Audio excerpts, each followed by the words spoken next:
We're going to have very soon the Office of Special Plans, some new unit set up by the neocons somewhere to begin agitating. Well, it may be WikiLeaks.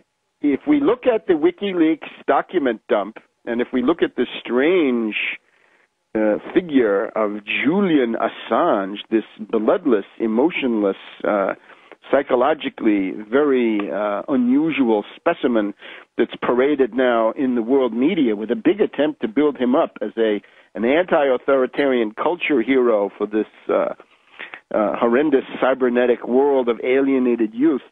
The underlying map is this.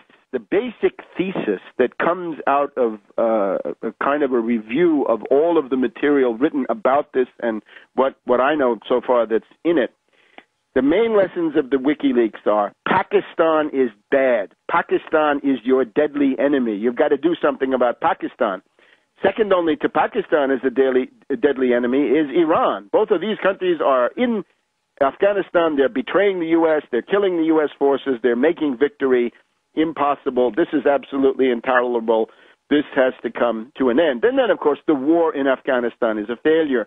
Therefore, the unspoken but implied thesis of the WikiLeaks document dump is that it's time to end the war in Afghanistan and transfer the war to Pakistan and or Iran. Now, this is the lift and shift.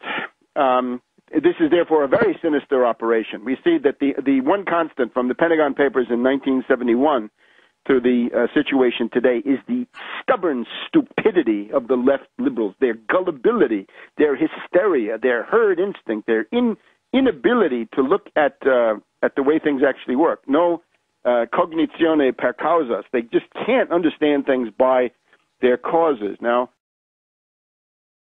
to the WikiLeaks departments. Okay, what do we have? All these tens of thousands of documents, what are they? This is low-level cable traffic. This is either official use only or confidential or at most secret. And if it's secret, it's probably over-classified. There's nothing top secret, nothing with code words, nothing cosmic, nothing NATO, nothing no foreign. There's none of the top-level stuff. It's essentially the plotting details of massacre and genocide. Notice how it's put out with the New York Times, the London Guardian, and Der Spiegel of Hamburg, Germany. Now, anybody who knows anything about 9/11 truth knows that when you have a thesis that the government, the financier establishment, does not want to get out in public, you don't get it in the New York Times. They do not cooperate with you. They do not publish their own version of the raw data that you have. New York Times, Guardian, Spiegel come into the picture when it's something that this transatlantic U.S.-British intelligence community wants. The New York Times, the organ of the financial community and of the U.S. intelligence community to a large degree. Guardian, the left wing of MI6. Spiegel, interesting question. The House organ of the British occupation zone in Germany after 1945 with Rudolf Augstein.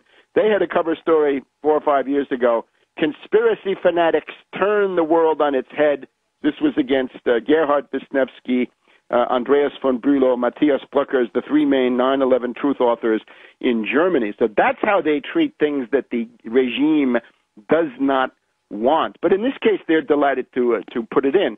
The Guardian is clearest. Their two principal articles explaining what's in the WikiLeaks are, first of all, Pakistan betrays the U.S. Secondly, Iran, in another article, has this huge presence in the part of Afghanistan along their border. The WikiLeaks is not an anti-war organization. We have quotes from Assange where he says, we have no view. WikiLeaks as such has no view about whether there should be a war going on or not. But we just want the war to be humane. If it is going on, it's got to be humane. Notice there's also no idea content in this. There's no analysis. There's nothing about imperialism or world domination, the role of the banks.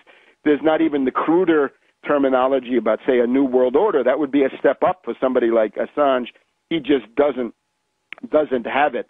So The stuff has all been edited. It's highly selected, highly slanted in the ideas that are in it. We've got Osama bin Laden is treated as a real person in this stuff.